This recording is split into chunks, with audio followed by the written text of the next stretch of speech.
What do you get when you cross a know-it-all newspaper columnist with an awkward, unsophisticated everyman? Yeah.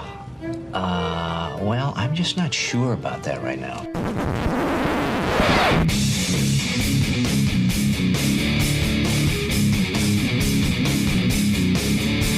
Welcome to Couch and the Roo. Welcome to Couch in the Roo, presented by our friends at Muskox Quality Flannels.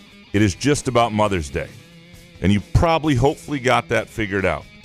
But the thing about Mother's Day is it reminds you that Father's Day is coming up. And get ahead. Feel good about your gift. Show Dad you care with a Muskox Quality Flannel. He'll absolutely love it. He'll know you care about his comfort. You put thought into the gift. GoMuskox.com is the website. Fix it in post. Fix it in post, all one word. Get you $15 off your flannel purchases. Knock your Father's Day gift out of the park with a Muskox flannel. Also, if you want like a hat or some great T-shirts over the summer, they've got that at GoMuskox.com. I love their hat selection specifically. I think this is something I'm going to be compiling, maybe 3 or 4 of them this summer, just looking at them, because I can't make a decision on which one I want at GoMuskox.com. Great Father's Day gift, and just a great gift for yourself any day, anytime. Cool summer nights, spring nights, great time to have a Muskox flannel.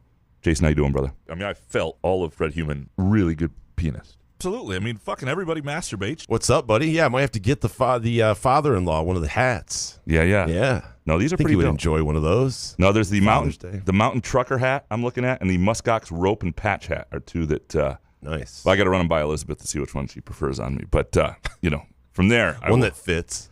Probably. Well, they'll fit. Yeah, it's just I don't know. I have a big head.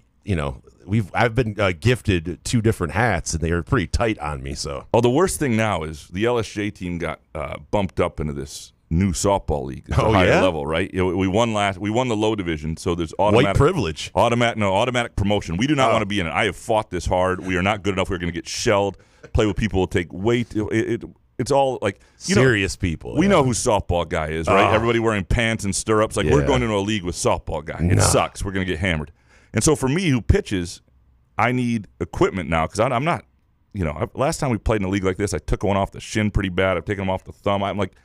So I'm getting a face mask like the pitchers in this league use.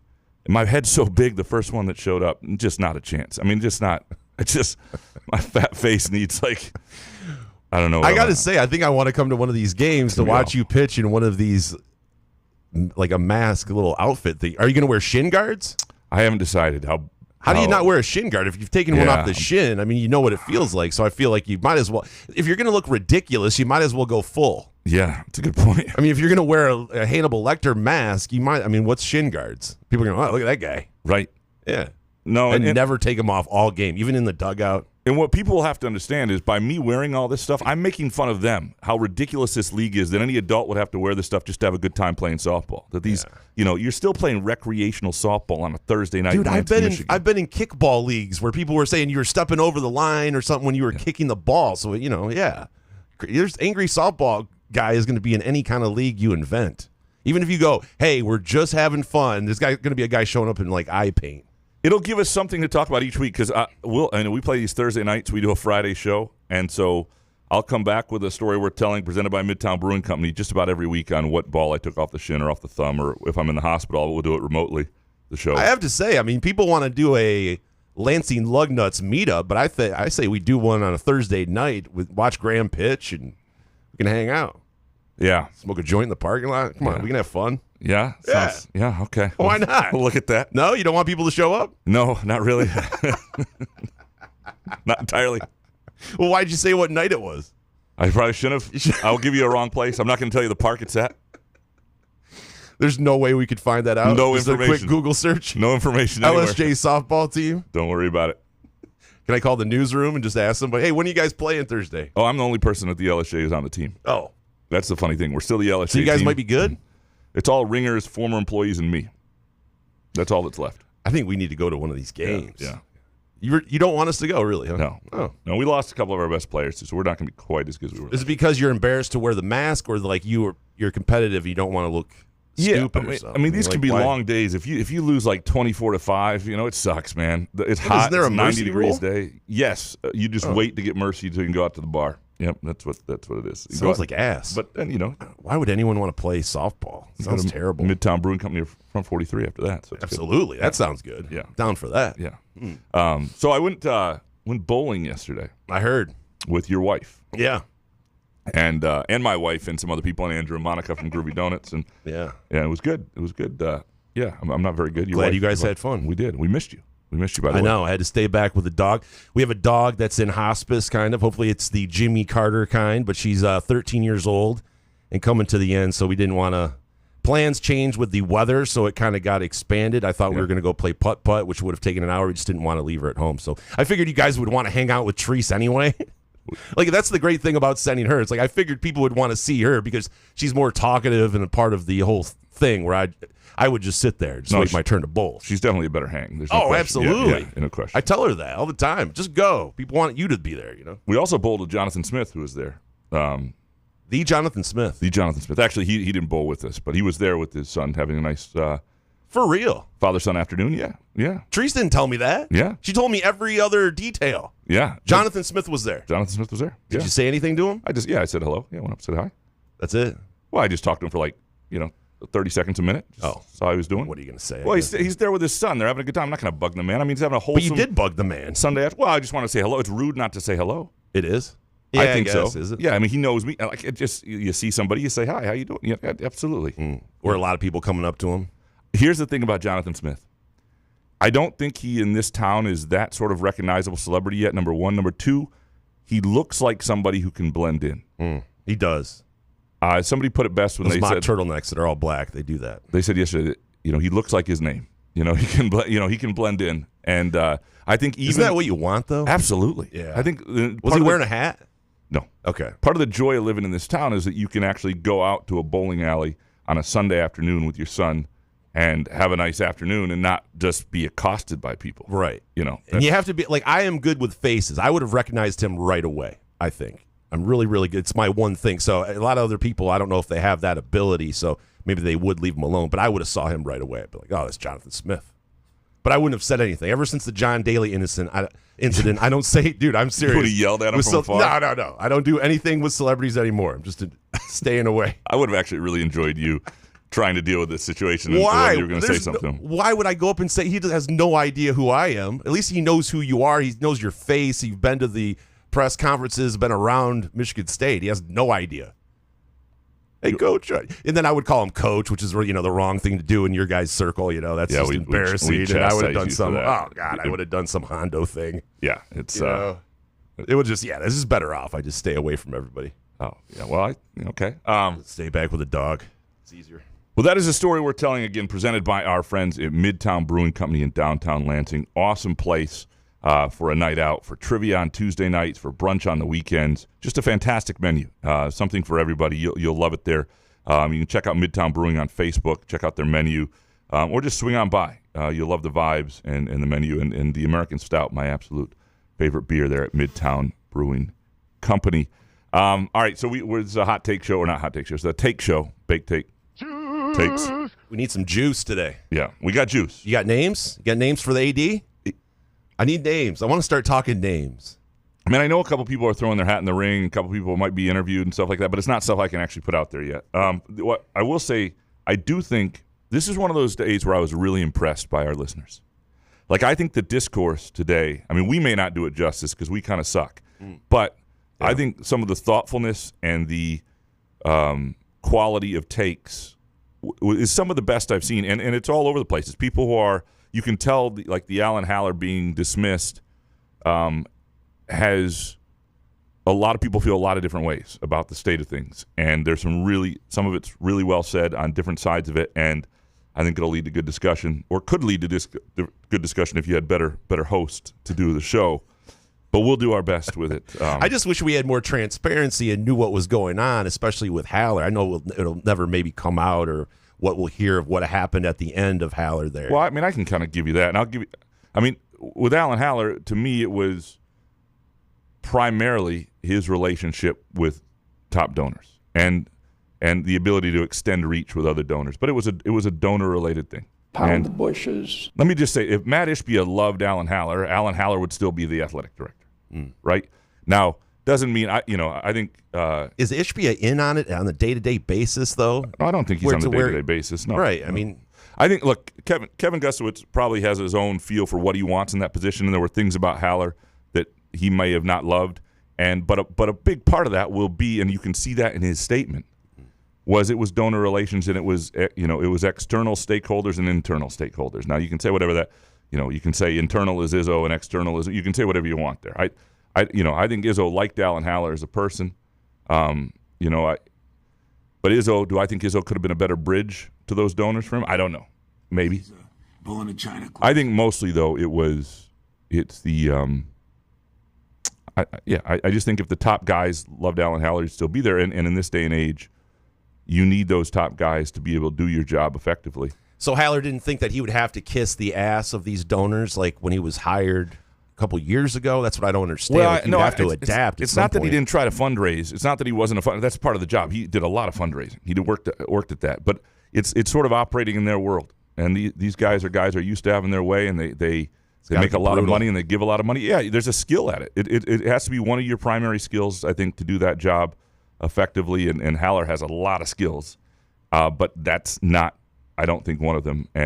Or at least to the level you need to do it right now at a place. So like 15 years ago, Alan Haller would have thrived 15 years ago. It's just like I can understand seeing that and having to do certain things to where you'd be like, you still need to kiss someone's ass. It's always been a fundraising job, but there's just so much more to it now because there's another level. Yeah, you're asking people to give loads of money year after year now, and you're asking them to run their own collectives too. And there were all these parts where you're only allowed to be so part of it. So you need them to not only give to the university, but to operate a collective which is paying for your roster. I mean, it's a ridiculous system you're existing in. It's one of the dumber ones, yeah. It's unbelievably dumb. Yeah. The whole thing is, I mean, it's real. The idea that it exists is asinine. In fact, everybody in college athletics should probably be let go for letting this system happen. The NCAA, like just a clean slate. Every school, all new top brass. NCAA, all new top brass.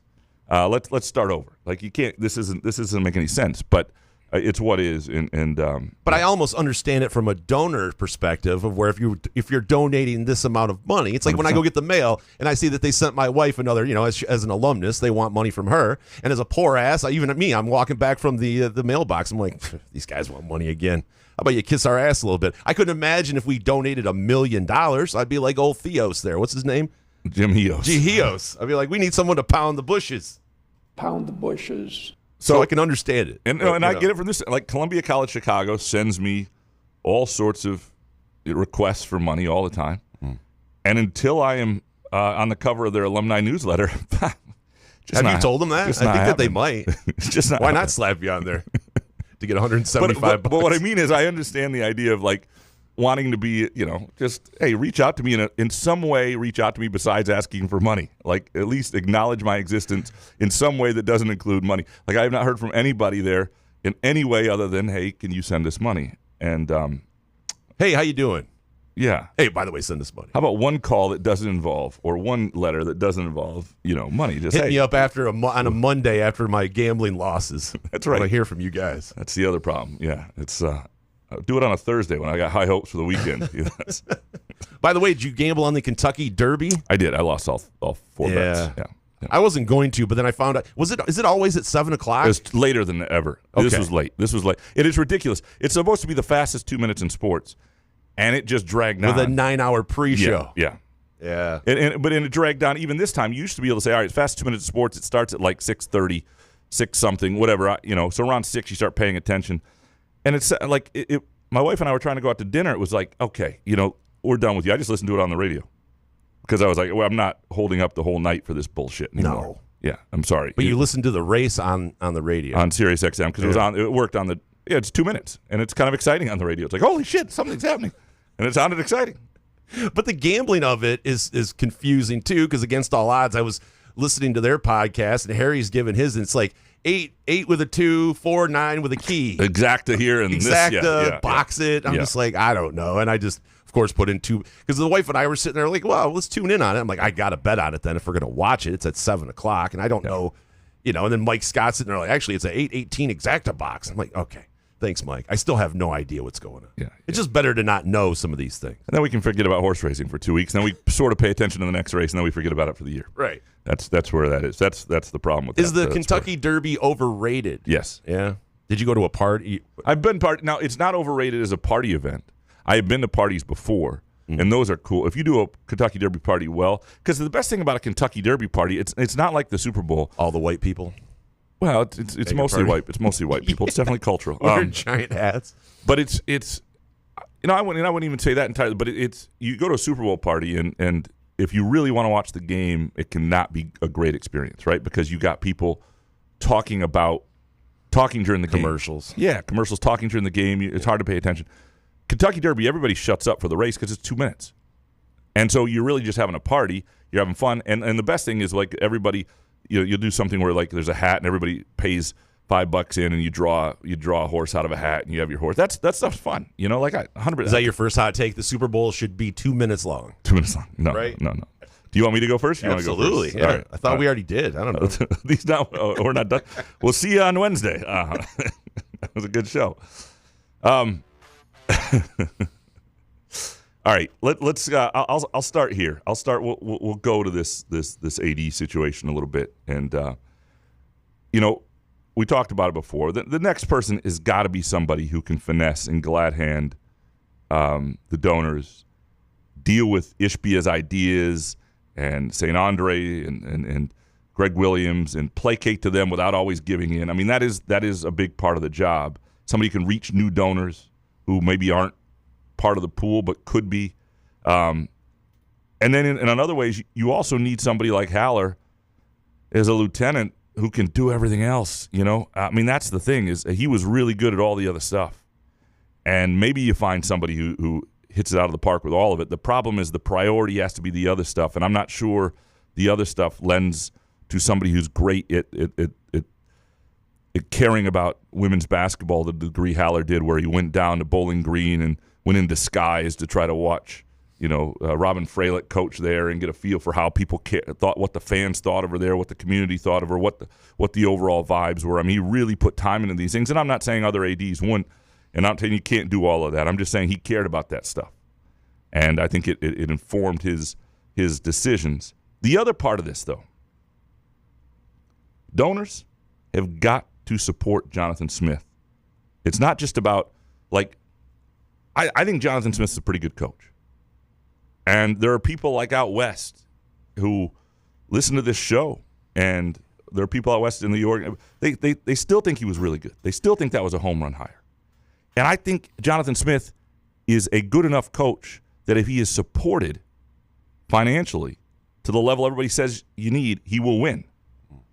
So you got to do that. Like if the donors didn't like, if top donors, a few of them didn't like certain things about Alan Haller, and that had changed their giving, and it was frustrating or whatever, and maybe he wasn't reaching them the right, whatever, he'll have a strong voice in this. He's a new president. He gets to make that hire.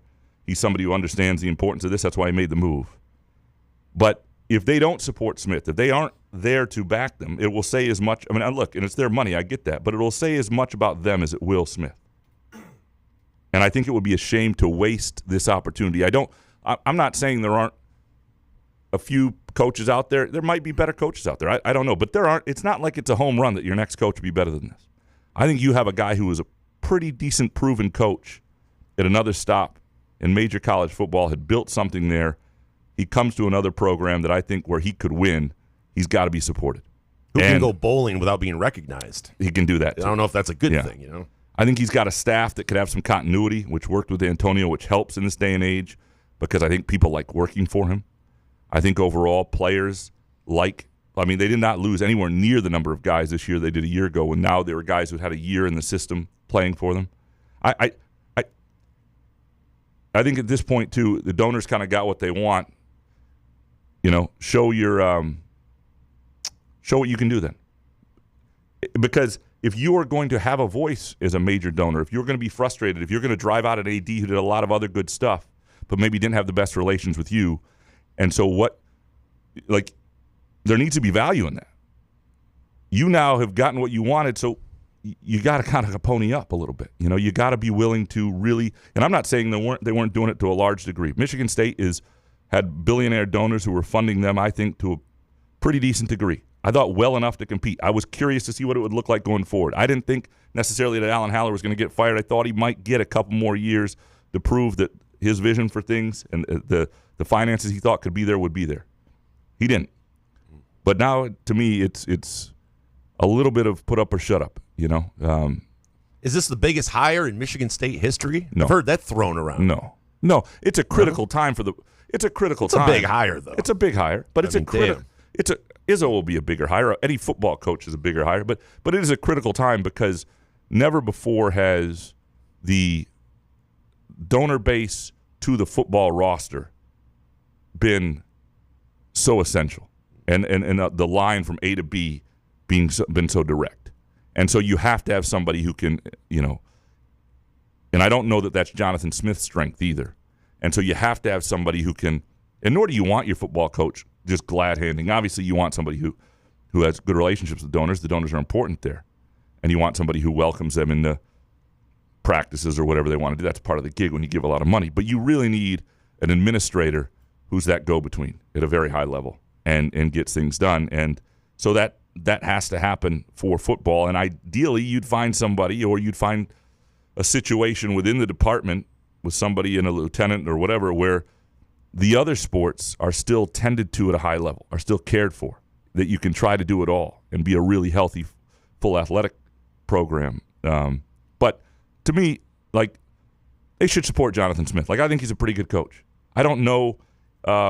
He may have not been the first choice of certain top donors. He may have been Alan Haller's choice. But what's the point in not making this work? He's a pretty good coach. There's no guarantee the next guy would. But you're just wasting time if you waste Smith. Smith has to win this year, though. No. He doesn't. You're telling me the donors would sit back? I mean, well, what does win mean? He's got to show improvement. But what has got to, I think the idea that, I think the likelihood that Jonathan Smith would be let go after year 2, number one, I think it's ridiculous. Because you've just got rid of an AD, and in doing so said the finances and the relationships with the donors weren't ideal. This roster is pretty much baked. It's set. The cake is baked. So if what you said wasn't, if what you're saying is Michigan State doesn't have it good enough around with the system around and the finances around Jonathan Smith for the roster they just created, and that roster isn't good enough, that's not entirely on them too, because you just got rid of the guy you said it wasn't good enough. I do think obviously it's an important season. I do think in terms of fan base believing in him and momentum, which things are important, and ability to recruit, because I do not believe money is everything. I think that a lot of programs have a lot of money, and to separate yourself, you have to show you can develop people and put them in the NFL, and you've got to show you can win. And so if you start to do that, I think it gets easier with your money to convince people to come to you over other places. I think it's hard to do when you're 5-7. I'm not saying it's not an essential season. But the idea that he's got to win, or as somebody might say to piss me off, that unacceptable if he doesn't win. If you listen to the last show. I fucking hate that word. But what I mean is, no embarrassing kind of losses though. You got to show progress. You got to show progress against Michigan. You got to handle losses well, right. And you want the program. You got to show player development. Yeah, because obviously if they go 5, if it looks like it did last year again, there will be a lot of questions, and then he'd be on the hot seat, I believe. And then I think it'd be interesting to answer, why is this program still moving forward? And I think those would be fair questions. Or why are you the right coach? Those will all be fair questions if it doesn't. It's got to look better. It's got to look different. There's got to be progress. And I think we'll know what progress is when we see it. Progress will not be, it's got to be 6 wins this year. It's got to be 8 wins this year, any of that stuff. That's not – progress to me is looking at it, you see, progress when you see it. It's how it looks on the field. It's how you finish games. It's coaching decisions. It's season momentum within the year. It's not losing by 45 million points to Rutgers at the end. It's a lot of things, right? And it's depth at certain places. So when there are injuries, you're not. It's if all of a sudden the offensive line was good for the first time really in a decade, or at least significantly better, people would go, oh, wait a second. You want job security if you're Jonathan Smith? You do what Mark D'Antonio couldn't do, what Mel Tucker couldn't do, what nobody's been able to do for a decade, and put together an offensive line that looks like it's something? There'd be real danger in getting rid of you. You might as well give somebody a lifetime contract. They figured that out at Michigan State because nobody else has. Anyway. But I just feel if the donors are sitting there and they want someone that pounds the bushes for an athletic director, and the athletic director comes in, and we both understand, I agree with you. I think you have to give Smith some time. I just don't know if he's going to be awarded or allotted that from a donor base that's kind of fed up. And if there are some things where it doesn't look good throughout the season, an athletic director is going to sit there, a new guy is going to sit there and go, holy shit, I might have to get rid of this guy. They got what they wanted. They got Haller's head on a stake. Yeah. So now the next AD's job is to partly sell that the Smith regime is right, and everybody's got to be rowing in the right direction. And that's the gig, and to really operate in their world and make them feel good. And I mean, the challenge with somebody like an Ishbia is, I mean, he has bought his way to be. In some ways, you have to understand that his power is he is the most powerful person in MSU athletics to some degree because he is paid for that, and that's you can hate it, whatever it is, but that exists, and he sets the tone for others. But like you have to give him a voice without always acquiescing, and that's a skill. You have to make him feel involved, like what he's saying matters, but also recognize that when left to his own devices, It's been Bradley Beal and a Suns organization that's going nowhere, and 3 new head coaches in 3 years. And now Brian Gregory, who I like personally, but is a GM in the NBA, and I don't know if that's the right fit. Like, I don't know that his sports decision making is always. You're not just going to follow that blindly, but his care for MSU and his financial stake in MSU has earned him the right to have a voice, and you need to find a way. I think the next guy, obviously, because the last guy, when he went on his own way, it was the beginning of the end for him, and it annoyed the top brass. So that's my first take. What's yours? Buenos tardes. It is time for the Detroit Tigers Gambling Update with Gramanito Couch and Jason Nick. No real hot takes because I don't want to sit there and hot take the Tigers. I guess the most shocking thing for this Tigers, like the run to start the season, Graham, is that I'm not even gambling on the Tigers. And I feel like I'm missing out. But when I turn on games, I'm not even thinking about it because we have a great baseball team who's leading the whole Major League Baseball in run differential, which I can't stop focusing on that plus 63 sitting there. Because when you look at the lineup sometimes, you're like, I can't believe A.J. Hinch is pulling this off. And it's absolutely fun to have when we've talked about it for the past couple of years, all we want is a competitive baseball team. And I just think that a lot of us we're just surprised that it's actually here. And we're just tiptoeing in it of like, is this real? I don't want to get too Tony Dombrowski. I'm going to just sit here and just tiptoe. But man, dude, this team Friday night, I just wish I wasn't an old man and could have stayed up to watch Riley Green, who hit 2 home runs in the 9th inning, the first player to ever do that in the history of Major League Baseball. I feel so bad that I wake up and I see that and I'm like, shit. Why can't I just stay up, you old man? Stay up till midnight, you old fart. I think the run differential is the greatest evidence that it is real. Yeah, it has to be. Because that run differential doesn't happen. And I'm not saying run differential, they'll continue to be the top run differential in the sport. But yeah, I mean, it's just like, if you want a reason to think that they're going to hold off the Guardians all year, look at the Guardians' run differential. It's like negative, right? Like those are, they may be a couple games apart or whatever, a game and a half or whatever it is, but like those are 2 very different teams in terms of how they've controlled their season. And they're getting lucky. The Guardians, so far, probably even itself out. In soccer, they have something called expected goals, which is a good way to really measure things, and so it's almost better than measuring goals because you can get lucky or you can have a great shot, but like expected goals is how many goals you were expected based on the quality of the shots and looks you got in each game, and it's an imperfect science, but run differential is a pretty good thing for that over the course of a season. And now that you played a month, now obviously you play 2 weeks, it's not the best, but when you start to play a month, I know we just don't want to get ahead of ourselves. No. It's a long season, but it just seems like everything is coming up just unbelievable for the Tigers now. And you just don't want to sit there and not cherish it and not welcome it and all that stuff. But anyway, it's fantastic. All right, my second take here. So if you missed it, Sherrone Moore has been suspended. Michigan's Welcome to the blue wall. football coach for games 3 and 4 next year against Central Michigan, ironically, and Self-imposed, right? Self-imposed, and then also Nebraska, not suspended for the first 2 games, which is like North Texas or somebody like that, and then New Mexico, and then Oklahoma, which is his alma mater and a big game, and that's why I think they did that. This is not what the NCAA I think is meeting in early June, and at that point, that committee will. This is not the NCAA's punishment. This is Michigan trying to get ahead of it. What I do not understand, like if I'm Michigan, you make yourselves even a little more disliked in the way you do the suspension. Like they just do the suspension right. Make it for 3 games, including Oklahoma, a game that does mean something to Sherrone Moore because it's his alma mater. So then you're giving up a little skin, right? You're like, oh, we're offering you this. It's a whole nother game, but then it's New Mexico and CMU, 2 games you're probably going to win anyway. You'd miss the awkwardness of the CMU thing anyway. But like to me, you've done 3. And you've hurt yourself no more because now that he's missing the Nebraska game, which is a Big Ten game, and again, I don't know how much Sherrone Moore being on the sidelines matters or not. But point being, I just think if they had just done 3 games, it wouldn't have looked like they chose the games because it was the first 3. They'd done 3 out of the gate, and they'd given up the Oklahoma game. It would have looked like it was a serious pinprick there. But why would you do it if you're Michigan? Because you're probably going to get hit with more anyway. Why not show more? I think the thing is you're trying to show the NCAA that you take something seriously, you take the investigation seriously, and you're trying to give a legitimate punishment. And to me, giving up those 3 games would not be any worse for their season than giving up 2 games 3 and 4.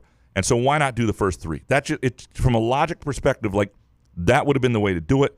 The pushback today would have been a lot less. People would have been making fun of them. And I think it probably would have helped with the NCAA, who's got to decide whether that's enough or whether there's more to it. But why would you trust the committee on infractions? You trust them? I guess this I don't trust NCAA anybody. led. That's what I mean. Like, why does it wait? Why do they need until June 6th or 7th to figure out? That's the whole thing's take forever. Right? It's a good question. But I'm just saying, from Michigan's perspective, if I'm Sherrone Moore, I'm not going to sit there and placate to the committee on infractions. Well, then I'm going to give out the 2 games that I feel like I'm going to miss, and then you tell me what I'm not missing. I think it's obviously I'm with you. It's ridiculous, and I would miss that Oklahoma game. Take those first 2 and hope that they don't give me any more. But that is what coming out and going, well, it's his alma mater, so he definitely wants to do that one. I mean, the game at Nebraska is really important too, going on the road there. So I just think I just don't trust the NCAA and this whatever committee on infractions to sit there and give them any more. I mean, the first 4 games of the season, would that suffice? And then what? They're going to appeal and all that stuff. It's just in a ridiculous system. This is my own take on, and maybe I'm wrong here. But if I'm the committee on infractions, and maybe they'll suspend him a whole season, maybe they won't suspend him anymore. I don't know. But what I mean is, if they're more likely now to say, yeah, add those first 2 games to suspensions 3 and 4. Whereas I do wonder if they had said we're going to suspend you the first 3 games, whether that might have been enough. That's all. And I just think that the way they went about it it didn't solve the issue for them, and I don't know. I don't understand that. But it's been working, so why, if you're Michigan, to keep doing that and doing a self-imposed thing? Then don't do anything. Don't give it. I don't know. I would do the self-imposed thing, step in front of it, and go, you guys, you tell me what I have to do then. Yeah. Even when it's just dumb because even when they, it's all dumb. I agree. Do suspensions, they don't get it right in this standpoint. They just sort of feed into the perception of. I don't know. To me, it was like it just seemed like an unnecessary self-harm and a way to. I think they could have set themselves up better by just doing the first 3 games and not hurt their season at all, which is the whole point of it. Who cares? Yeah, Sherrone Moore doesn't get to go do the game, against his alma mater, and I understand it's a big deal and all that stuff. But like in the grand scheme of things, the better situation for Michigan football is to have your head coach for the Nebraska game in Week 4. A conference game against a decent program. Well, usually how punishments go is they take away something that is near and dear to you as a punishment. Correct. Not just picking games that you want to do. But anyway. You have another one. Nah, that was my Sherrone Moore was the. Okay. Yeah. I have one last thing. And I'm watching the discourse around Sherrone Moore. You see Devin Bush gets arrested today and MSU people jump on it and, nobody, Welcome anyway. to the blue wall. Jump on it. Just in every facet, if you don't worship people, if you don't worship other people, you don't get stuck defending them when they turn out to be horrible or do dumb shit. All right? This goes for politics and sports. You can root for somebody or something. You can vote for them. You can hope they do well. Just don't worship them. And even if you find yourself doing it for a time, have the cognitive ability to pull back and realize, like, hey, that's what's happened here. I'm not viewing this objectively. I don't care if it's Mel Tucker, Devin Bush, Donald Trump. Nobody's school or team or party is immune to this stuff. Just nobody's infallible. Just don't worship people. Just don't do it. These people do not care about you. They do not. So don't worship them. That's just my final take. So much of our divisiveness is based on worshiping something that does not care about you. And let's stop it. If you worship somebody, it's a mental weakness. We don't have enough time for all of that. Don't worship people. That was my musicians or something. Somebody you like. I mean, I don't know. Just be I careful. worship John Mayer. He's the greatest. All right. Well, you know. Speaking along the lines of people that some people worship, the most entertaining thing I saw this weekend, presented by our friends at Xfinity Mobile, Pound the bushes. was the video of Dan Campbell moving his daughter out of Michigan State, trying to get a giant beanbag in the truck and get it to go down. It was a very, it's like when you see Jonathan Smith out with his son. It's when you see Dan Campbell moving out his kid. These are things that I think people enjoy seeing because it is very real. It's relatable. It's a dad moment.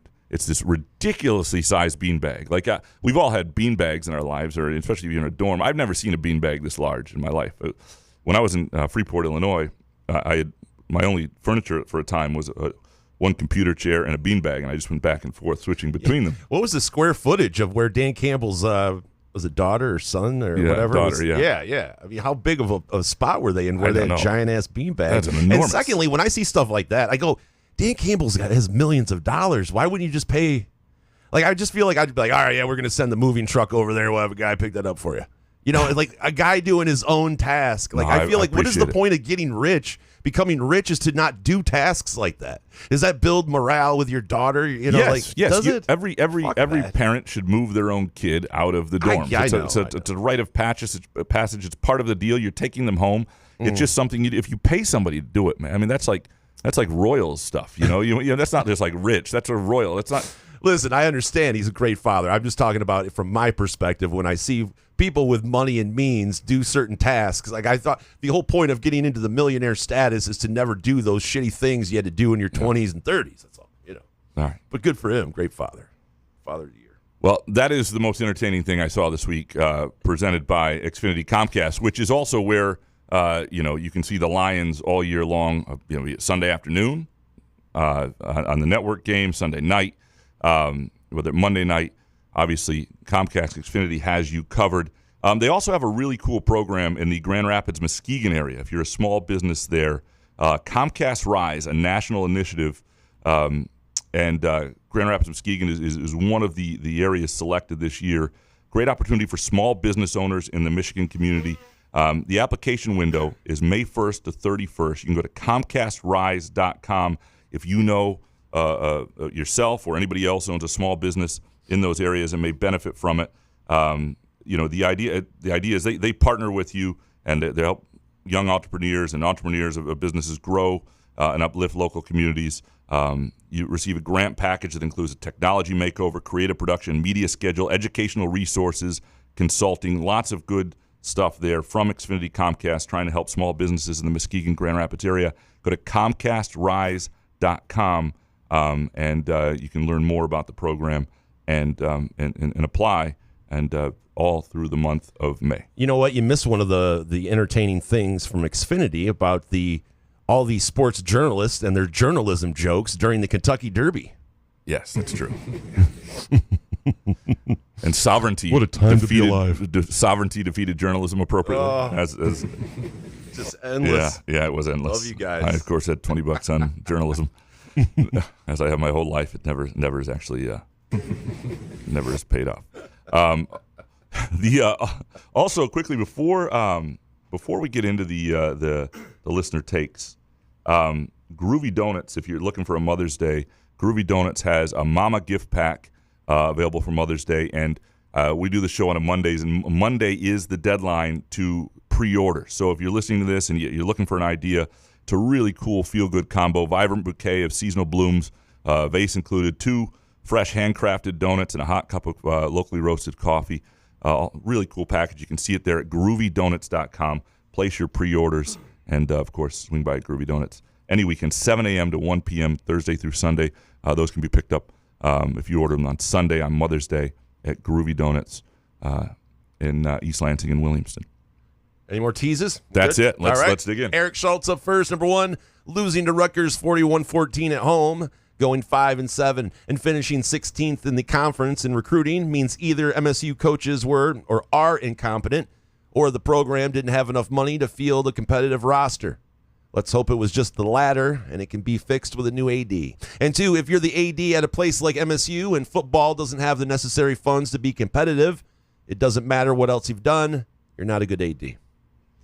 I like to think it's a more nuanced position than that, but obviously you've got to fund football. Football has to be healthy, and we don't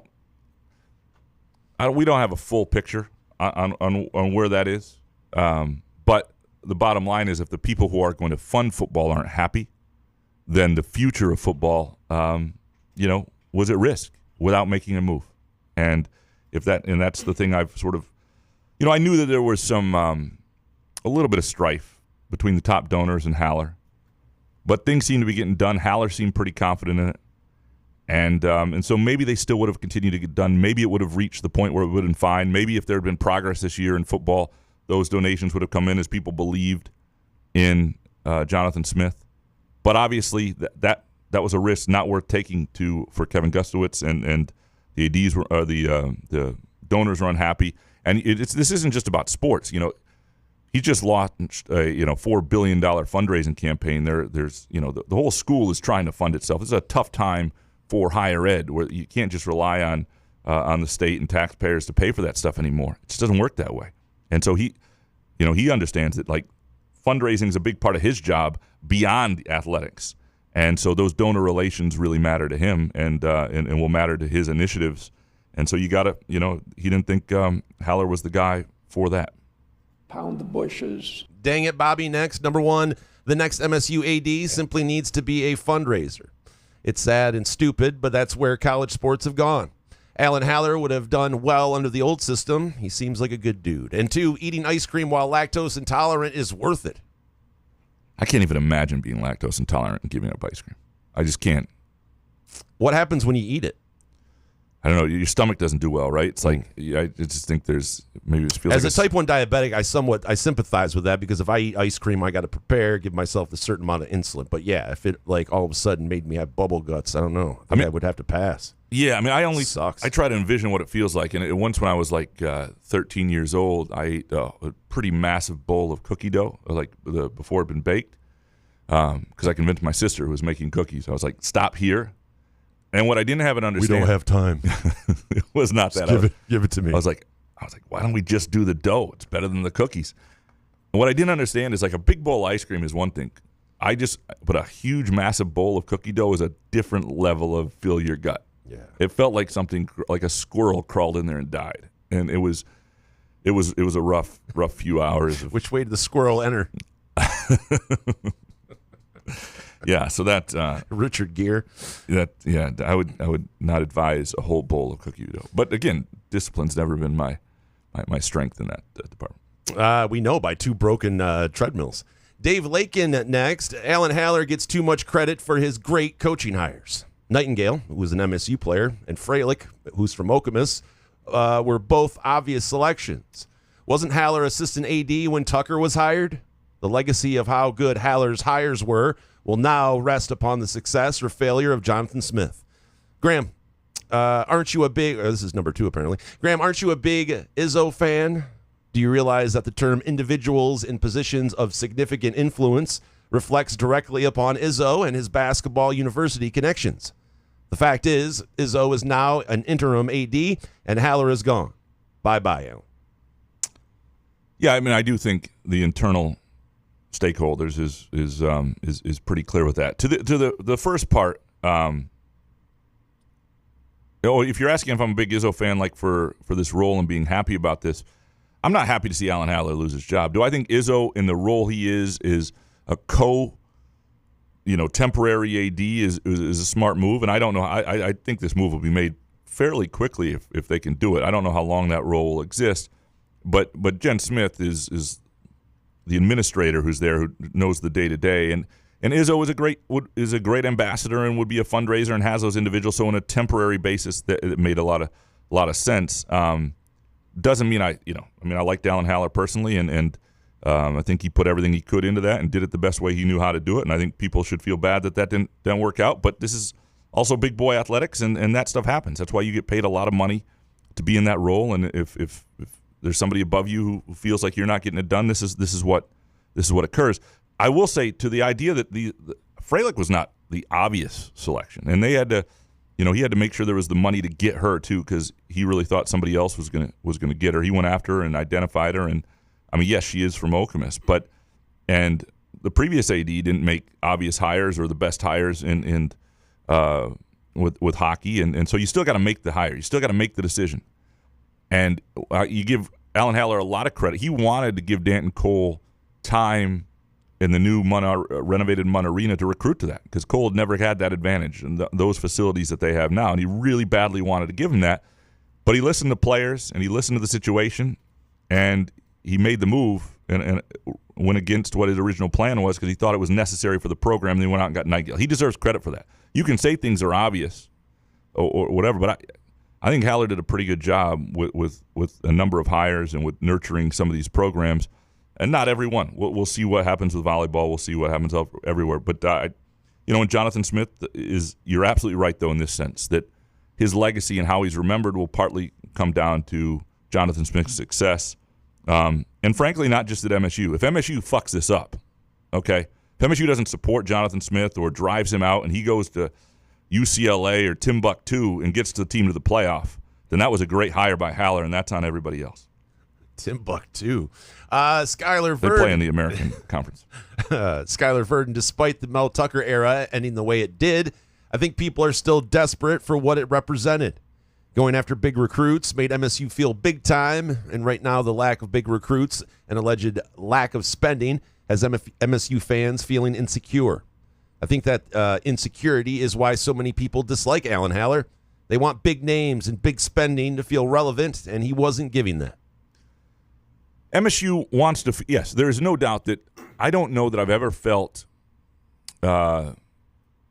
since the peak of the Antonio era, I have not felt MSU fans feel so good about themselves than in like June of 2021 when it was like Lambos and thrones on the front of Spartan stadiums and cover shoots, and the way the swagger that Mel Tucker brought, and the idea, it felt like back in 2016 when that recruiting class that didn't work out was coming in, but when you had those recruits on the field for Mel Tucker, it felt like MSU was playing at the level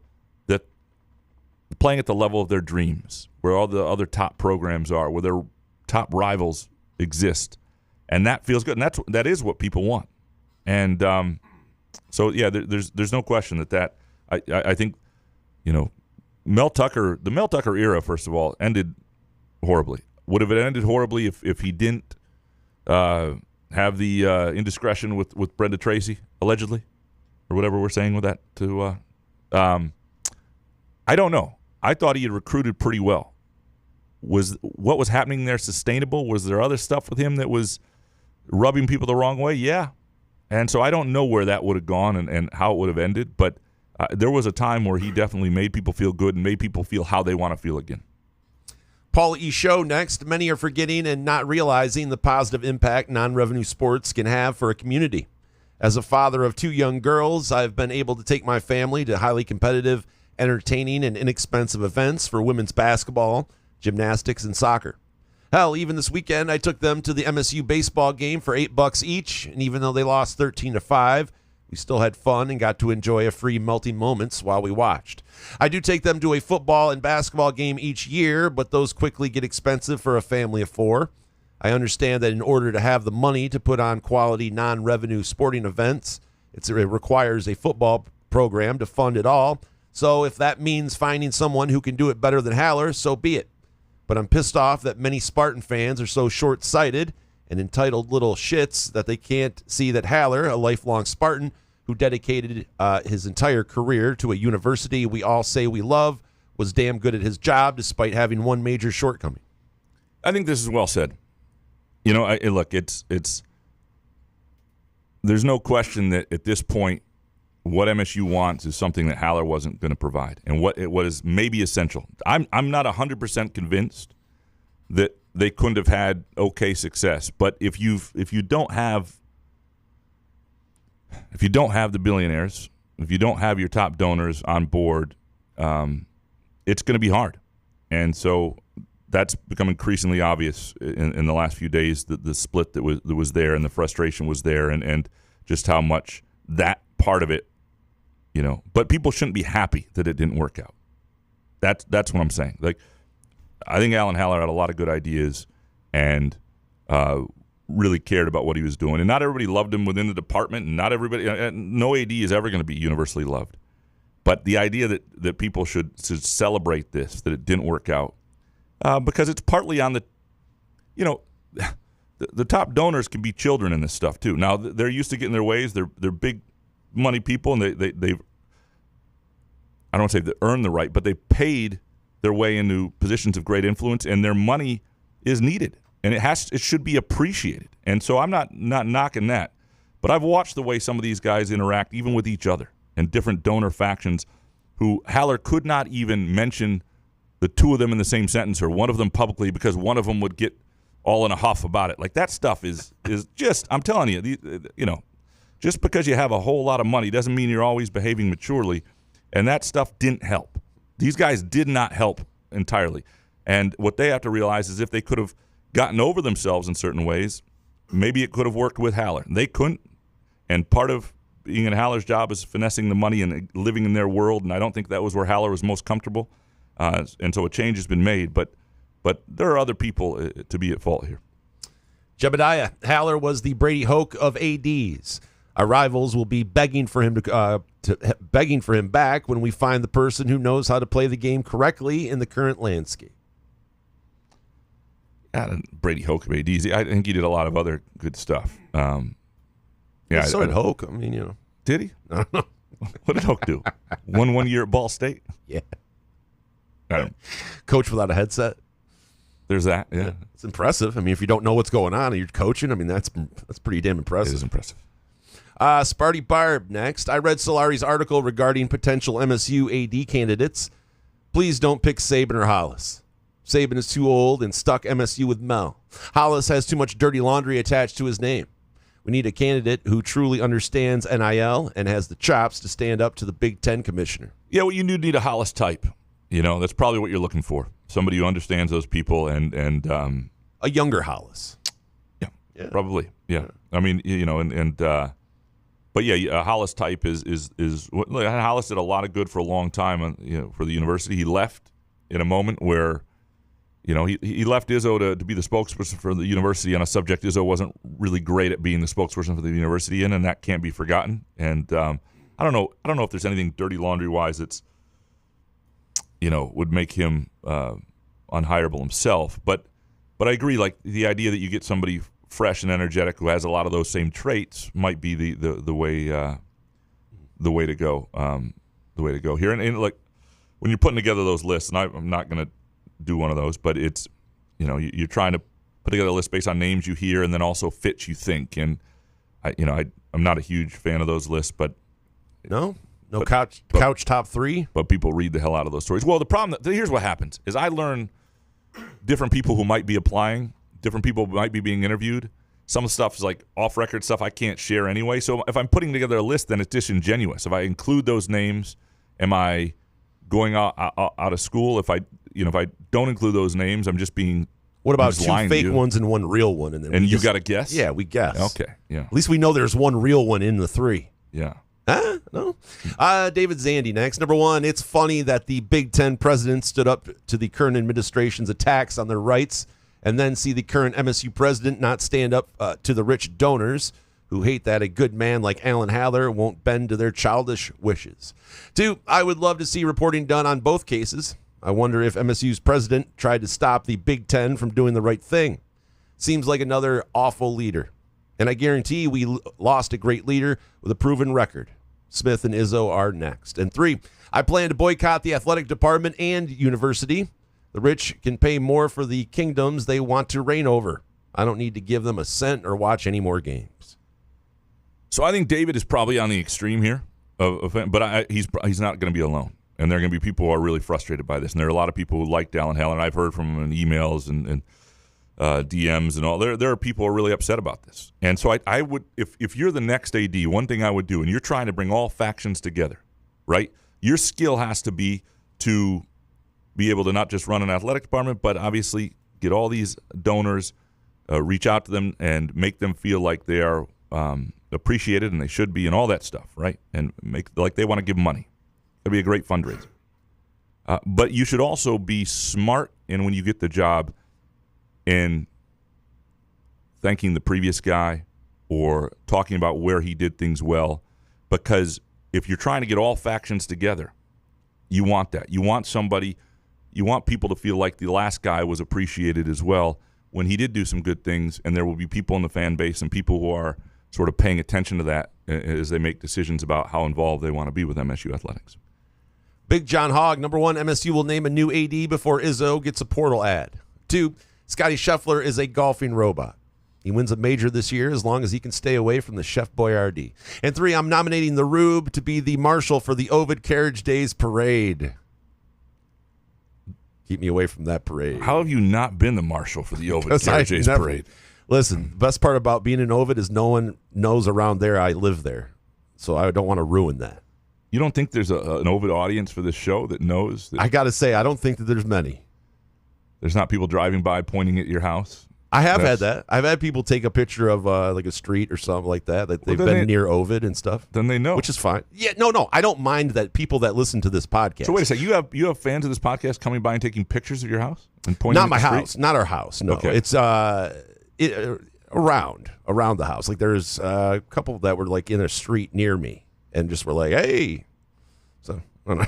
But I'm talking about the people that live in Ovid. I don't want the people surrounding us knowing that I live there. I would like to see you in a muskox flannel on a carriage atop the for the Ovid Carriage Days Parade. What does the carriage look like in the Ovid? I've never seen the carriage. I've just been down to the Carriage Days on Main Street there, and it's definitely interesting. It's interesting. Okay, there's some carnies. All right, yeah, that quit while you're on a ride. Yeah. It's great. Scotty Scheffler does rule. Next, the Ernie Harwell of Southern Maine. Next, Baked. Alan Haller getting fired is also bad news for UCLA coach Deshaun Foster. His replacement just got kneecapped at MSU. The guy that hired him without donor input got fired, and everyone knows his buyout was just reduced. I'm sure Smith would love to move home, knowing no donors even wanted him here. Well, let me say this on the donor thing. The donors were not like everybody knows the idea that Ishbia, had a vibe for Urban Meyer or whatnot. Not every donor was on the Urban Meyer train. That's not a universal thing. This wasn't like Alan Haller wanted to do his own thing, had eyes for Jonathan Smith, and every donor wanted Urban Meyer, and Haller didn't listen. That's not the way it happened. Now he did not take input from those folks, but there are lots of donors out there who did not feel like Urban Meyer would have been the right choice. I've heard from them, and now. Does Ishbia set the tone for that stuff? And but that is not a universul thing among donors for sure. But yeah, I don't know about how Smith feels about this whole place right now. It would be interesting to know what the conversations he's had with like his wife and other just about does he feel like they can be long timers here at Michigan State? I think things can change quickly. Like you have one decent season, and all of a sudden he'll go from everybody going, I don't know if they want him to. Boy, I hope he doesn't leave. That's all it takes is one season that looks a little promising because getting it right with a head football coach is not easy, and Michigan State has proven that. David Cox, the basketball team will win the Big 18 again. Kurtang is going to light it up, and he's good on defense. Fears will hit the runner. Jackson Kohler will be all Big 18. Cohen a superstar. Great chemistry. Stop worrying people. This is the Muskox hot take of the day. Like this is what was needed. This is what was needed right now. Sometimes you just need comfort. You need a quality take. You need something to wrap yourself in warmth. And David Cox has provided it here. So for this, Muskox, of course, will donate $5 to the Alaska Wildlife Conservancy. And by the way, again, you yourself can feel the comfort of a muskox. You may think it's May, it's summer. I'm thinking about summer. It's a great time to have a muskox, not just for Father's Day and get ahead on that, but when you're at the, when I'm at Marquette on the Lake Superior, in the evening, and we're around a fire, I've got a muskox flannel on. It gets cool at night. You're in the backyard. You're making s'mores, whatever you do in your backyard. You make s'mores in your backyard, right? No. No. Teresa does. Teresa, there you go. You're in a muskox flannel. You're comfortable. The quality and comfort is look, we talk about it all the time. You see me in them all the time. You look good, you feel good. Go to gomuskox.com, use the promo code FIXITANDPOST for $15 off a flannel purchase. To David's points, this is obviously the greatest hope for everybody. But there is a chance that Kurt Tang has a great year. There is a chance that one or two of these guys really take a step and that they're okay, regardless of what they do from the rest of the way in the portal. But I also think people have the right to worry just because they see a lot of things happening around them, and there is some stuff that's a little unproven. At the level people are going to need Michigan State players to take a step, to be a contender again. MCV, number one, MSU football will actually be watchable this year. And bonus, East Lansing needs to do a better job promoting itself during the spring and summer when students are gone. And baked, states already have a minimum driving age. Now they need to establish a maximum driving age. Congrats, MCV. Another $5. That is the take of the day. It is insanity that we do not have a maximum driving age in the state of Michigan, but we have all of these laws trying to get you on when you're driving when you're stoned. I would take anyone if you're smoking a joint right now while you're driving and I looked over, I'd be like, thank God. It's better than an 85-year-old doing 25 under the speed limit. How do we not have a maximum driving age? That's insanity. Well, I just think at a certain age you should have to take a driver's test to make sure you're okay. At what age? I would say 75. 75 is the age. Okay. I guess I would take that since there's nothing right now. I would say 70, but, After 75, that every year when you go get – and you need to come drive in St. John's, Ovid, and Wasso area. 12-year-olds drive tractors out there. I mean, that's different. I would trust a 12-year-old over a majority of these elderly people that drive around. By the way, speaking of tractors, you know how I've done some muskox flannel shoots at times in Marquette and others, just tried to look my best self and do it, Anyway, did it in Hawaii, everywhere. They're on our street right now because they're doing this massive sewage project and redoing all the streets and driveways and everything. There are all these big, lumbering pieces of construction equipment that you can sit in, like they're big, Tonka truck type stuff, but real life. You can tell I'm a construction pervert. I keep wanting, they leave them there all night, all day. I keep wanting to climb in after hours and do a photo shoot. I don't know. Do you think there's risk in that? I don't know what well, as long as you don't try to turn it on. Yeah. I feel like that you have this feeling in your neighborhood. You guys can just do whatever. You can take the cat in. We can. You sit there and walk down the street with neighbors at midnight. Why wouldn't you? Why would you think you have to stop at getting on construction equipment? It's a good point. And I don't think that they would care as long as you just got on it and didn't. As long as the neighbors are cool and not going to call the cops on you. I think I could get away with it quickly. I don't know what Elizabeth will say, but I think I could get away with it quickly. Yeah. She'll call the cops. Yeah. Go ahead, sit up there. John Naughty next. Graham, the college bubble we all fell in love with is about to burst. It's over. College sports are imploding and can't financially sustain itself without free money thrown down a well by mega donors. Students can't afford paying for all the money schools to piss it away to the tune of $1.7 trillion in outstanding student loan debt. Tuition keeps skyrocketing. College kids now prefer sitting in the dorms, doing online classes, and so much more.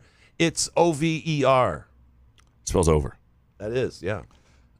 I hope this isn't it, because I think, and maybe, do I think the cost of college is reached an astronomical level where people are really questioning whether it's worth going? Because to me, while you don't need to go to college, and college isn't for everybody, there are tremendous advantages to college beyond the academics of it in terms of like just the growth that everybody does between 18 and 22 and what you learn being on your own. And again, not for everybody. And community college, I did 2 years of community college and then went away. And then, trade schools are great. I'm not saying college is a must, but for people that it would be good for, I hate that it's becoming harder to do financially than people are. And I hate that our government doesn't value it right now. I think there's a lot of stuff that we need to look at. And I would remind people, though, when you're thinking about colleges, you can get anywhere from anywhere, pretty much. And maybe that's not true with like an advanced law degree and things like that. But when you're applying for colleges, and if somebody gives you a lot of money or gives you a great deal,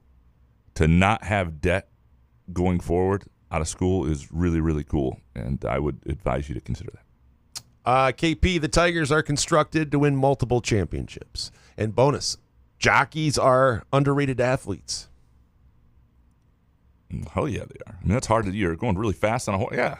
Plus, you can't eat. I mean, what do you mean? They can eat. Well, you have to be. They weigh 149 pounds. They probably never gain any weight. 112 pounds. Like these guys are like 103 to 112.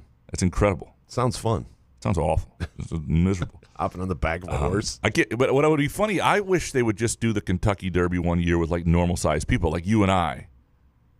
The horses. Like, I don't know if we're normal size though. Okay, well then maybe normal size. Maybe people who are like 50 pounds lighter than us. But I feel like if you can't go to a lids store and get a hat that fits you, you're not a normal size person. That may be. That may be stupid horses. Fair. Like, my God, this guy's got a bigger head than I do. What the fuck? Get off me, fatty. David Jackson, hot take. The Guardians are only 1.5 games behind us, but it's all smoke and mirrors. There's no threat. While the Tigers are plus 63 in runs, Cleveland is actually minus 23 in run differential. To hell with Cleveland. They'll fade. I think the run differential is the reason to have faith right now. Tigers are not a perfect and the pitching staff, yeah, it's amazing. Yeah, no, it's really fun. It's all these stupid injuries too. I mean, wow. I'm glad I have the over on the over 83.5. I feel really good about over 83.5 right now. I would if I were you. Treese next.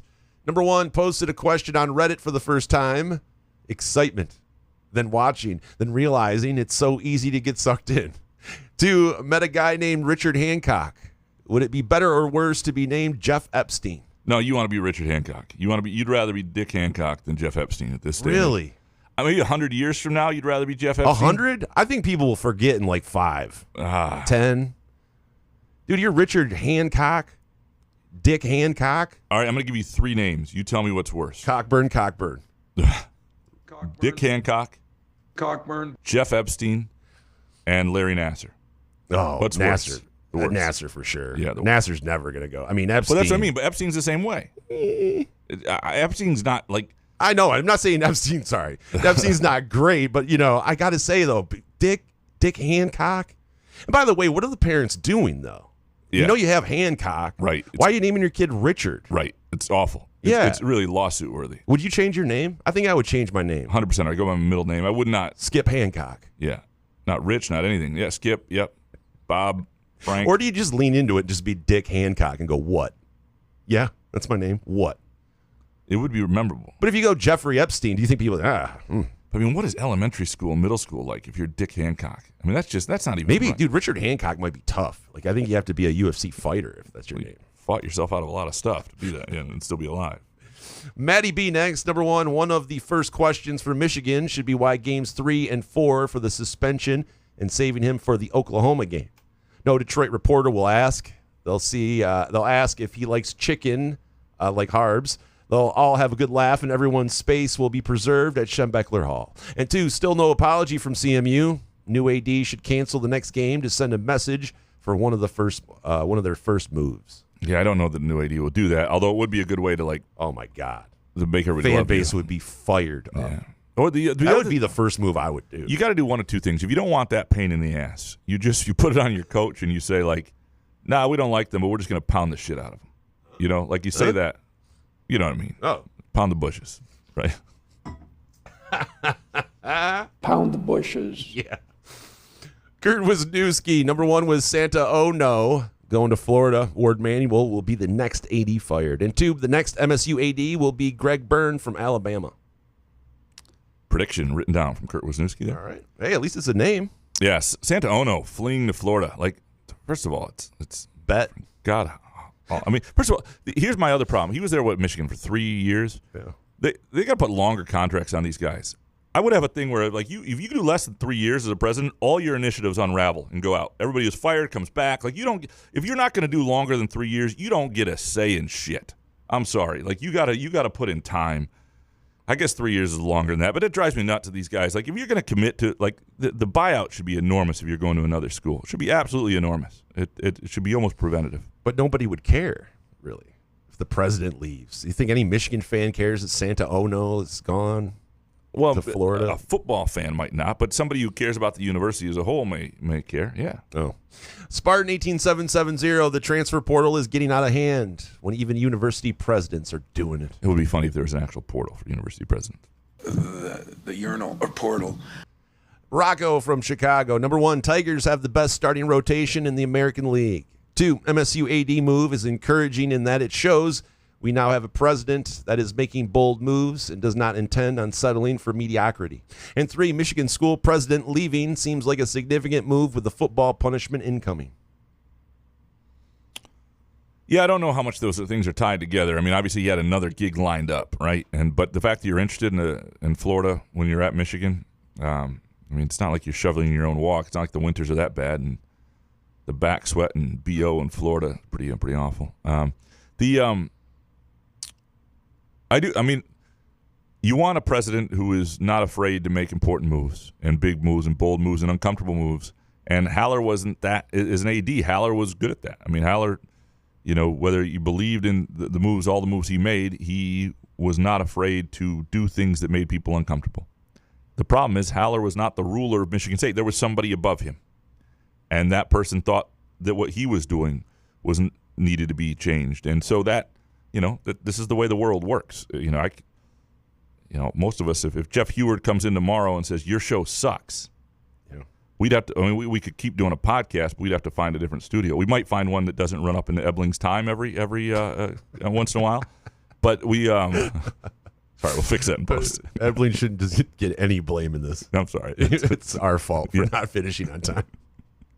Someone can't get here. We know. Well, hold on. We'll blaming it on Ebling. Peel back the curtain a little bit. Sure. Like break down that fourth wall. The show takes up most of Monday. Like I'm not knocking it. I love doing the show, but I also have like like both of us have jobs outside of this. I can't just do But you have to have the questions put your certain way because I can't help on it because you don't want them in a certain way that I would put them in. Correct. So you have to do them all. Yes. I have offered to take over half the duty or all of the duty, and you'd want to keep doing it. So then This is fair. I wish I had. But I just don't listen, we bust Ebling's balls, but I don't want to blame him for us not getting to people's shit. No, people hating Ebling for it because he's not doing it. We know what time Ebling needs to be in the studio, right. And it's our job to get out of here. He's got it at 3:30. Yeah. It's on the books. It's so dumb. Some dude, number 1, Jake Rogers has been Wally pipped. 2, Couch went from 60% to 25% on a high-level hoop signing when Rodney Rice chose USC. 3, Couch, your skipping school story was well told. Don't be so hard on yourself, but also screw you on your best take bullshit. All of these are sweet. Well, the idea was at one point to limit people to stop automatically putting in 3. But these are good. And what I love about your some dude here is these are quick and to the point. Like some of them, especially the ones that come via email. We have one, Scotty Green's El Camino, which I did include this time, are coming up. It's going to really piss Jason off. But it's about, if everybody could be as quick as these, some dude, we'd be in really good shape. Jake Rogers' situation will be interesting because Nito. I mean, what do you do there? Tomas Nito. I don't know. Rogers is really good. Yeah, behind the plate though. I know. Yeah, it's a tricky situation, and the thing is, you just know if you move one of them because catchers who are good behind the plate and are whatever, all of them would have value to some degree throughout baseball. But somebody then's going to get hurt, and now you're screwed.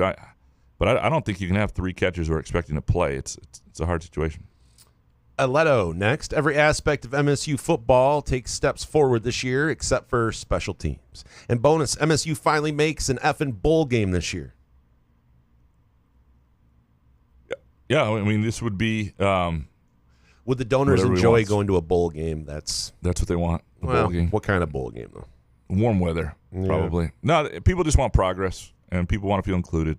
And, this has to be – Alan Haller, the last act he can have is be the fall guy that allows everybody to have their kumbaya moment, even if they didn't feel that way before. That they're like, this was the problem, even if it wasn't.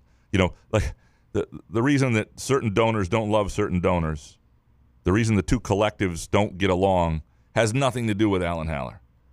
But if it gets them to feel better about each other that Alan Haller's gone, maybe he can be the fall guy for that, and it can help everything else. Ken Chu next. 2 incredible NHL playoff Game 7s this weekend. High drama hockey. Baked. I'll never quite understand the whiteout in the stands when the home team wears dark uniforms. I like the whiteout in the stands. I think it's cool in hockey games. I love, by the way, a number of you are texting or messaging or emailing me. I've almost got my own app now. Enough of you, it always gets to me when there is a playoff game that has gone to overtime. I'm getting the message. It's pretty freaking awesome, and I'm seeing more and more of these endings live because so many of you reach out, and I very because you much turn on your appreciate that. notifications on ESPN when it tells you. No, but listeners are reaching out. Is what I'm saying. I know. Yeah, I'm just saying. Or you could have, instead of wasting listeners' time. Do I want all the notifications? But can you just pick the certain notifications you want? Yes, you can. Yeah, I don't know how to do that. Richard Kane. Any MSU donor who thinks their voice isn't being heard by the AD ought to put their hat in the ring for the job. Then we'll all be blessed by hearing their voice. Bonus or baked. Bill Belichick's book is called The Art of Winning. A whole book? All he needed was a bumper sticker. Draft Tom Brady. I think he did a lot of good stuff. He is having a weird finish. Like, I don't begrudge anybody to live the life they want to live. He is having a weird finish that will be part of his legacy. There's no question. It'll be interesting to see what happens to North Carolina. But this situation now. Not talking about this. No.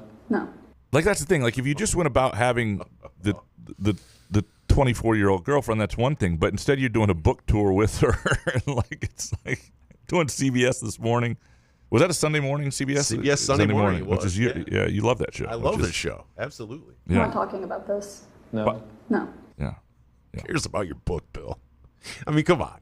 Thomas, MSU's best way forward in the athletic department for long-term success is to hire an AD whose sole goal with respect to football is to raise the program floor. And bonus, movie theaters need bathrooms in each projection room with an audio feed in case you really got to go. Also, highly recommend Sinners. You watch Sinners? Have you gone to see Sinners? No. No. What is it? It's a show, right? Is this movie? It's a show. Movie? I don't know. I see it out there. Hold on one second. Oh, it's a film. Yeah, sorry. Yeah, I see it. Who's in it? I don't know. I can't. Jesus Christ. I can't tell you these things. I will. I do have a recommendation. We did watch. There's a Netflix movie that looks like just a Hallmark-style rom-com, but it's a lot more production value and well done. The Life List, I would highly recommend. 2025 movie on Netflix. Really good movie. My wife and I watched it this weekend. I do recommend The Life List on Netflix, even for you. Jason, do you think? Actually, I don't know if I'd recommend that Bill Beekman. Yeah, don't recommend anything to me. Thank you. Scott Yu, Jace Richardson will be the exact opposite of Shedeur Sanders in the draft. Professional, extremely well-spoken. Teams will not worry about his conduct or character. Every franchise would love him on their roster. Happy he represents himself, his family, and MSU so well. He'll do well in the interviews. He certainly won't blow people off. And the only chance there would be that he came back is he just decided I'd rather do college for a year. But the pros will like him in a lot of ways, at least personality-wise. I think they'll like his game because I think he'll be the guy. I think it was his mother we were talking about, and his mother was his coach for a long time. And one of the things they're curious about, and they think that he'll be somebody will be a really good aid to the stars, so to speak. Like if you put him on the court opposite somebody like Anthony Edwards, all of a sudden that he takes some pressure off them, provides value. He's really good in that setting and how he enhances their games. I'll be curious to see what he is as a pro. He's not the biggest guy. He'll have to be a point guard, but he's got long arms. He's got a smooth game to him. It'll be interesting to see what happens. Also, back to Thomas's point about the next AD sole goal with respect to football to raise the program floor. I did think that, I thought that's something that Smith would do and still think he could do. And I thought, even with Haller as the AD, they could do that.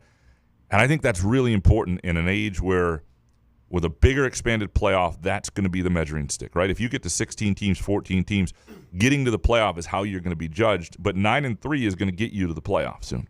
And so you want a program that every year is playing meaningful games in November, and some of those years is in that playoff, and some of those years really has a chance in it. And if you're doing that, people are going to be happy and fine. And I thought, I still think that Jonathan Smith could be a guy who's a real floor raiser for a program. And the question is, what the ceiling. We've talked about that before. But.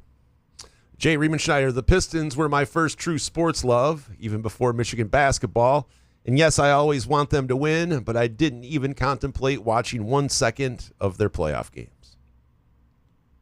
It was a lot of fun. It was it was a great playoff. I mean, they were interesting games, and it sucked the way they lost a couple. But yeah, I get it too. But if you're, and especially, I don't know how old you are, Jay, but like, if you were a 10-year-old, like Jason and I were in the bad boy era, like you were greatest hooked. Time of my life. Yeah, yeah. I wish I could go back. Professor, the Thompson twins will both be NBA All-Stars next season, and bonus, yard work blows. But if you get to use a chainsaw, it's 100 times more tolerable. Are you somebody who has that manliness gene to you? Chainsaw? I know how to use a chainsaw. I've used a chainsaw. I'm not a man when it comes to that stuff outside. I can do stuff. But I'm not like a man's man. Yeah, I am much more likely. We have a chainsaw. I'm much more likely to take a picture wearing a muskox flannel with a chainsaw to look like a man's man. And by the way, if you want to look like a man's man, put on a muskox flannel, pick up a chainsaw, or pick up an axe, whatever it might be, you will look like a man's man. If you have people in your life who question whether you're a man's man, make sure you get a picture of yourself in a muskox flannel. Go to gomuskox.com and again, fix it in post for Couch in the Rube listeners for $15 off your flannel purchase. But make sure it's an action shot, though. You don't want to just stand there with the chainsaw in your hand. You kind of have to. Oh, really? Well, you can.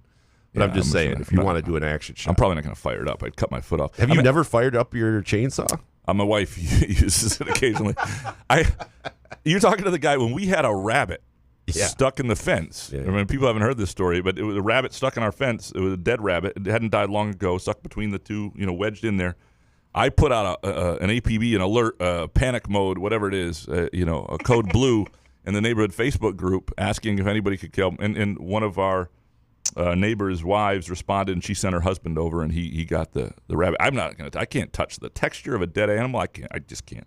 Well, you don't have to touch it. I mean, you have to go through certain steps to get it out of there, like put a glove on. Or couldn't do it. Couldn't do the texture even through a glove. Just couldn't. Not something I can do. You can't. That is a story almost worth telling, but told anyway. Presented by our friends at Midtown Brewing Company in downtown Lansing. Anyway, we had a squirrel fetus in our front yard, and I didn't want to go anywhere near it. There you go. You get it. I know, but it was a squirrel feet. Like if it were just another squirrel, I think you can get a shovel and get it out of there. I was like, oh man, I hope Mother Nature takes care of this, right? Like I don't want to go over there. I walked by it and saw it. I was like, Amazing menu at Midtown Brewing Company that does not include squirrel or rabbit. Sorry, it's probably not good in a live read.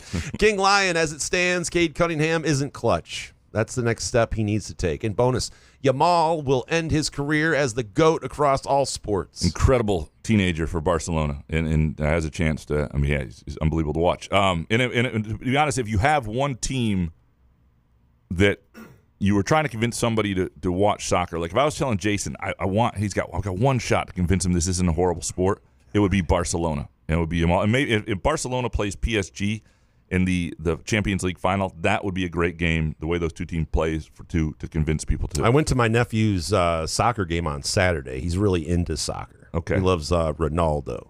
So I have a feeling like in the future I might have to become a soccer. Because if he gets into it, I'm definitely going to want to take him to like games and stuff like that. So like I'm just saying you guys are pushy. You soccer people are like this pushy people. They want you to dive into your sport. And I'm like, hey. I will be supportive at any level you want to be of soccer and help you have the best experience. It's only if my nephew wants to take that on. That's fair. I hope that he finds football at some point. Soccer's fine if that's what he wants to do. It's all good. Couch on fire next. Only one person really mattered in the Alan Haller dismissal, and that was the new school president.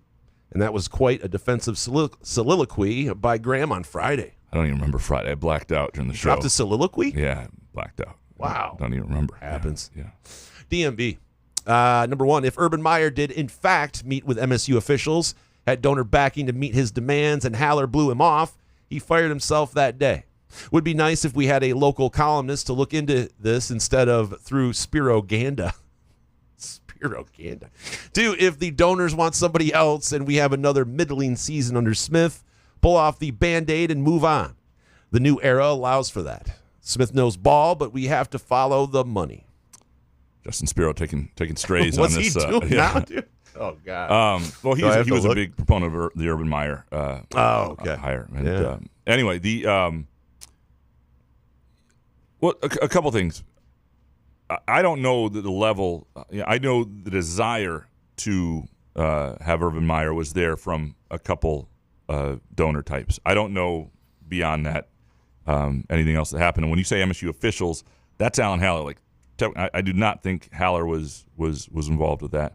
He wanted to go his own way and did, and it was the beginning of the end. And it would have been interesting if, like, last year had gone differently in football. I do wonder, like, if they had beaten Michigan and you don't have what happened at the end with that scuffle that then he didn't handle quite as assertively as people wanted, and maybe they won one more game. So say they go 7-5 last year and they beat Michigan, and people are just feeling a little bit different about things, about that hire, because that's part of it.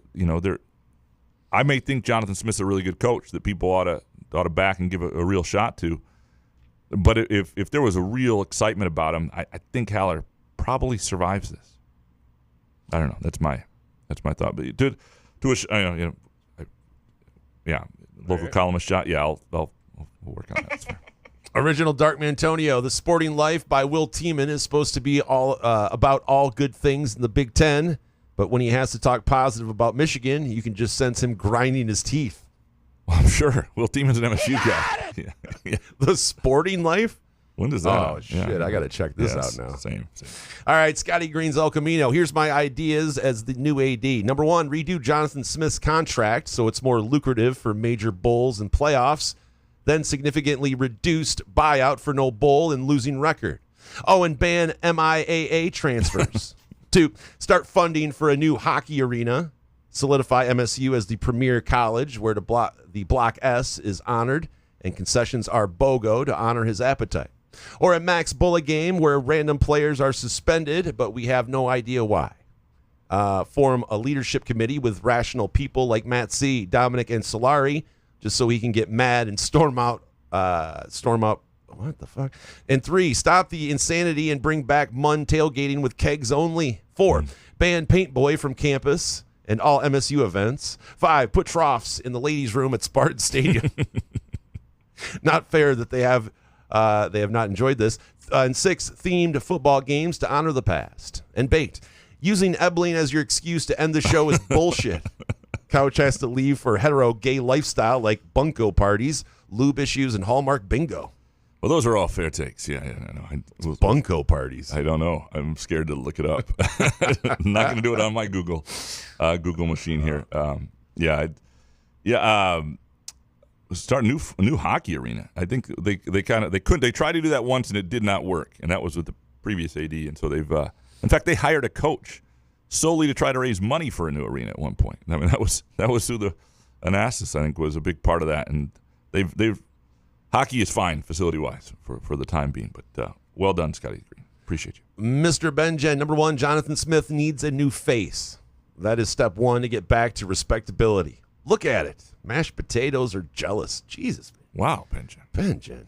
2, you guys talked about side effects mentioned in drug ads. The worst was potato chips made with Olestra with an anal leakage warning. Yeah, the anal leakage warnings are always the worst because nobody wants anal leakage. I mean, there are a lot of them. That's anal leakage or death.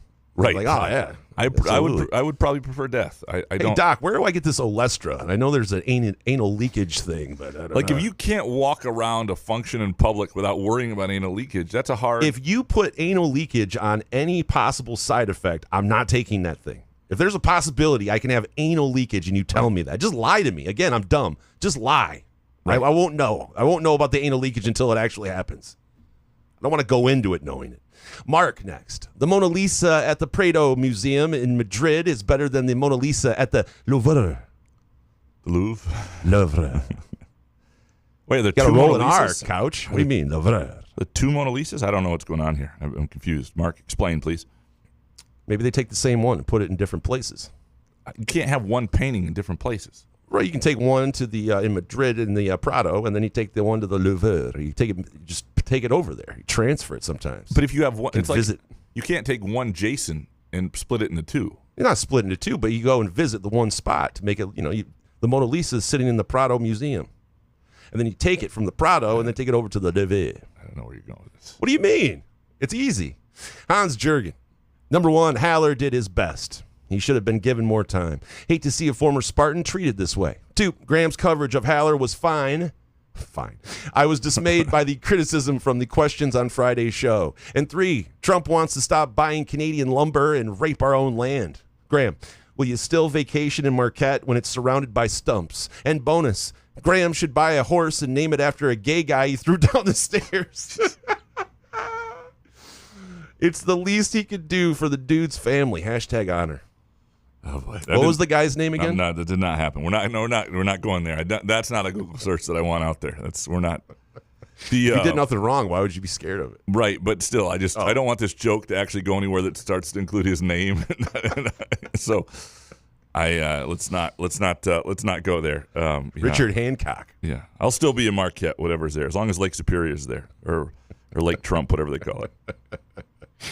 Jake Hawkins, number one, while I say damn the Pistons for not winning Thursday and the way they lost, the turnaround season and close losses in the playoffs are a confidence boost for a bright future. Go out and get Cade a playmate. Eastern Conference is gettable in the coming years. Don't screw it up, Gores. And 2, since my Twitter questions didn't get read, most people touched on the idea that Jonathan Smith might get a little uncomfortable with a new boss as an AD and might look to leave EL. Not sure how to feel about that or if it's good or bad. And 3, Graham, one of my Twitter questions Friday was what are the top 3 issues you would campaign on if you were to throw your name in the hat for Lansing mayor? Also, to Eaton County listeners, be sure to get out and vote tomorrow on a public safety millage to fund the sheriff's department. You hear that, Eaton County listeners? Get out on Tuesday. Unless you want to speed all over town. Well, don't have to worry about police. Yeah. I think this is a July show where we can get into the initiatives. Obviously, let's get into millages. Schools, yeah, it would be. It'd have a lot. Let's do 3 segments on millages. Yeah, it would be a lot to do in schools. Fully funded Lansing Promise, gun violence on the streets, and street racing. There are 3 or 4 other ideas. We can. Couch is pro street racing, by the way. That would be one of his platforms. That is not. That is not one. All right, finally, the Upper Deck Jerk Guy. This AD hire will make or break Michigan State athletics for a long time. And bonus, premature ejaculation is a shortcoming. So I hear. It is a big hire. We a lot of different ways to feel about it. Whether you like Alan Haller or not, he's no longer around, and the next guy is going to shape or have a lot of influence on what gets done. Or you hope. Now, a lot of these ADs don't last very long, so there's a chance we could be saying the same thing in 2-3 years. But ideally, you want somebody who's going to elevate the department, elevate the football program, and bring everybody together in a kumbaya moment, even if that means throwing Alan Haller under the bus. We appreciate all of you for producing our show for us and creating the discourse and whatever this is. We appreciate Midtown Brewing Company. Great place for trivia Tuesday nights. Any occasion. Want to watch a Tigers game? Fantastic place to do it. And Muskox Flannels. Go to gomuskox.com. Fix it in post for $15 off your flannel purchases. We'll be back probably middle of the week. Good show, man. Yeah, man. Couch in the Roof.